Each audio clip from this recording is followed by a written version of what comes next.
In 2026, the United States enters an unprecedented political fracture that rapidly escalates.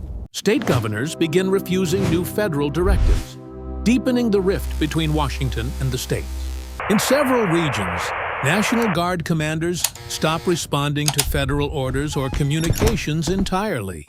Coordination across energy networks falters as regional grids prioritize themselves over nationwide reliability. Major ports, warehouses, and rail hubs slow dramatically, disrupting already fragile national supply chains. Military bases in multiple states lock down under local authority rather than federal command. Within weeks, two rival centers of power effectively emerge from the fractured union. Ordinary citizens watch in shock as federal institutions lose both credibility and operational control. Out of this chaos, two massive political and military alliances begin forming almost automatically. The first calls itself the Federal Coalition, stretching from the Pacific coast to the Northeast. Its territory includes California, the Pacific Northwest, Great Lakes states, and the dense Northeast corridor. This coalition controls around 60% of American GDP and most advanced technology sectors. Silicon Valley, Wall Street, aerospace giants, and major ports all remain within coalition borders. Yet these strengths depend on long supply lines, imported fuel, and vulnerable high-tech infrastructure. Opposing them rises the Continental Alliance, centered on Texas and the vast American interior.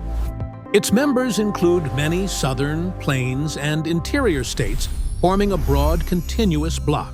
The alliance controls nearly all major oil fields, refineries, and several key petrochemical complexes.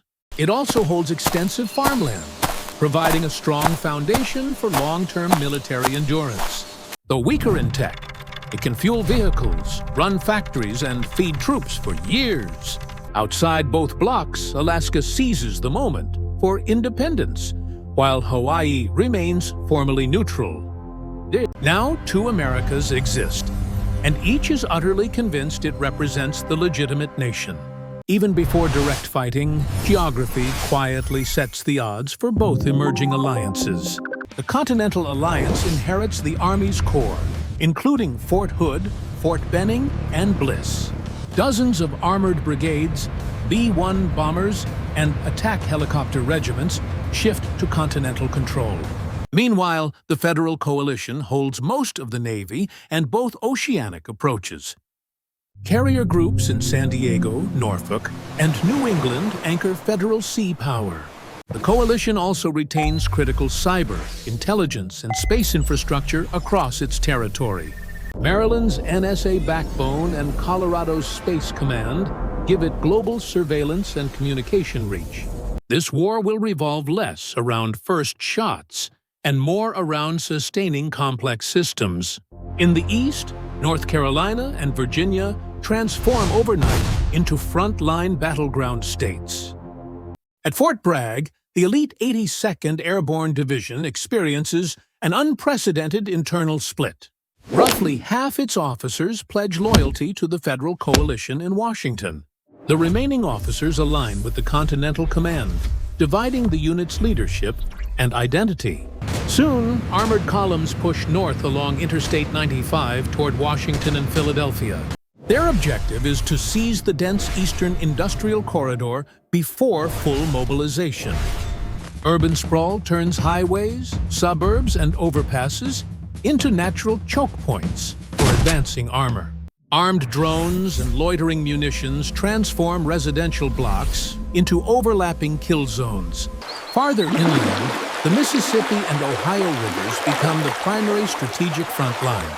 Continental forces from Texas and Missouri push eastward to breach federal river defenses. They aim to capture Illinois and Ohio rail hubs that sustain coalition logistics. Federal National Guard units respond by fortifying every major bridge and river crossing. Retreating engineers demolish select crossings to slow armored advances and protect supply nodes. Some grain barges are deliberately sunk so their cargo cannot feed enemy troops. In the west, California sends Marines and mountain troops to guard the Colorado River corridor. Hoover Dam is transformed into a fortress, shielding power for Los Angeles and beyond. Continental forces push from Texas through contested New Mexico and Colorado toward the river. Their long-term objective is to choke coastal power by controlling key water infrastructure. Mountain terrain and high passes make every kilometer of advance slow, costly, and exhausting. Behind these fronts, the true contest shifts toward supply chains and national logistics. Fuel becomes the first decisive factor as federal access to Gulf refineries abruptly ends. Federal aircraft and naval groups begin rationing jet fuel and diesel almost immediately. West Coast refineries continue operating, but their limited output cannot replace Gulf production. Imported fuel from Canada or Alaska becomes vulnerable to long-range continental missile strikes. Food logistics become the next critical battlefield as distribution networks start collapsing. The Continental Alliance controls much of America's traditional farm belt across the central states. Kansas, Nebraska, and the Dakotas continue producing enormous volumes of corn, wheat, and soy. Federal states hold Illinois, Ohio, and California's Central Valley, which still generate huge harvests. But broken rail lines and fuel shortages make moving crops far harder than growing them. Store shelves in several coastal cities empty, not from scarcity, but from logistical paralysis. Next comes the electricity crisis, as America's three major grids stop coordinating nationally. The Eastern Interconnection suffers rolling blackouts after losing fuel needed for peak generation. The Western grid relies heavily on hydro and solar, but cannot meet soaring winter demand. Several nuclear plants in coalition territory risk shutdown if supply chains stay disrupted. Within months, millions face unpredictable outages across major cities on both coasts. Meanwhile, the cyber domain becomes a fully active battleground for both alliances. Federal Cyber Command launches defensive operations while preparing to strike Southern infrastructure. Continental states deploy private engineers and specialists once involved in Pentagon programs. Early cyber attacks target hospitals, shipping networks, and regional power distribution offices. Satellite disruptions force both sides to rely on shortwave radio and surviving fiber links. Soon, even the American internet fractures into two incompatible systems. Federal states operate Bluet, a secure network built to maintain internal communication. Continental states build Lonit, a rival system controlling information within their borders. Each network becomes a propaganda platform, shaping public perception and recruiting fighters. Information finally becomes a weapon equal in importance to fuel or ammunition. Another unpredictable factor enters the conflict. Millions of armed American civilians. The United States contains roughly 400 million privately owned firearms. Rural southern states record ownership rates exceeding 60 or even 70%. These communities rapidly form local militias supporting continental military efforts. Federal states hold fewer weapons per capita, but still millions of armed residents overall. Organizing, training, and supplying civilian volunteers becomes a large logistical challenge. Without proper command, volunteer groups risk causing more chaos than strategic value. By the conflict's second year, neither alliance is decisively winning the frontline battles. However, the Continental Alliance is clearly starving slower thanks to oil and farmland. Its tanks keep rolling, and its aircraft fly more reliably despite constant strain. Federal forces retain technological superiority, but lack the fuel and materials to sustain it. Rolling blackouts appear across Chicago, Boston, and parts of the Mid-Atlantic region. Cities like Los Angeles reduce nighttime lighting to preserve limited electrical capacity. Protests emerge in Seattle and San Francisco as supply trucks stop reaching urban centers. The Mississippi River effectively becomes a modern internal border between both alliances. Southern Abrams units maintain high operational readiness, despite the ongoing attrition. Northern armored units suffer from fuel shortages, leaving many tanks inactive for months. Harsh winter conditions compound every challenge, from heating homes to moving troops. By late 2028, spare parts become more valuable than ammunition in many sectors. Mechanics strip broken vehicles to repair others, creating improvised maintenance chains. Grounded aircraft are cannibalized for avionics, sensors, and functioning engine components. Workshops, depots, and small machine shops become as critical as frontline battalions. By mid-2029, the conflict reaches a point where neither side can continue indefinitely.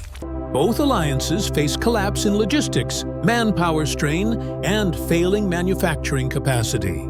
At this stage, three potential outcomes emerge, each reshaping America's future. The first and most likely scenario is a Continental Alliance victory through attrition.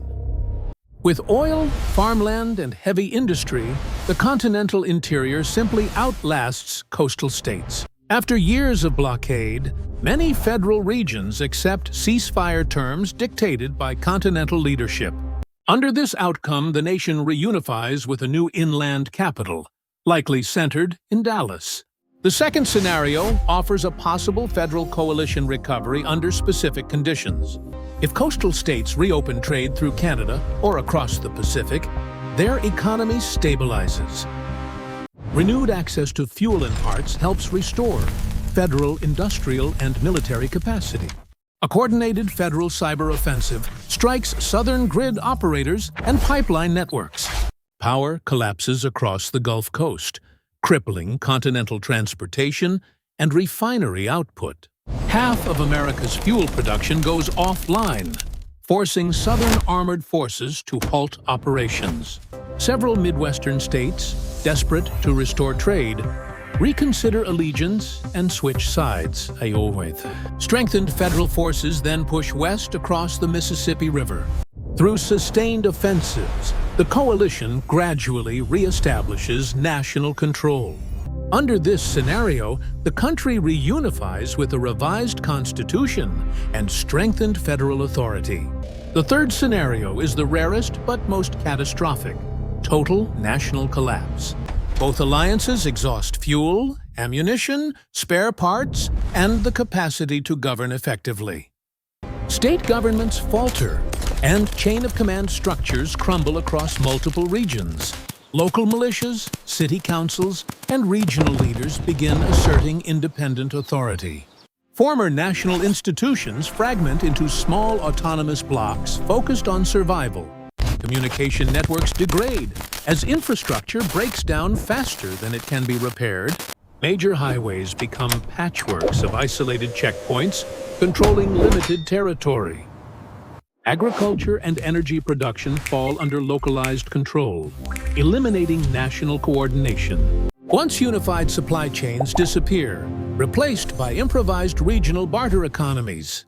In this fragmented landscape, foreign powers may attempt political or economic intervention. International actors could support different blocs, shaping a new geopolitical map of North America. The former United States fractures into several self-reliant regions with competing priorities. Some blocs maintain democratic structures, while others devolve into militarized administrations. With no central authority, borders shift, alliances break, and governance varies region to region. The continent enters a long period of uncertainty defined by reconstruction and instability. Every outcome underscores how logistics, geography, and resilience outweigh early battlefield actions. The story ends with a question: how would Americans rebuild after such a modern civil war?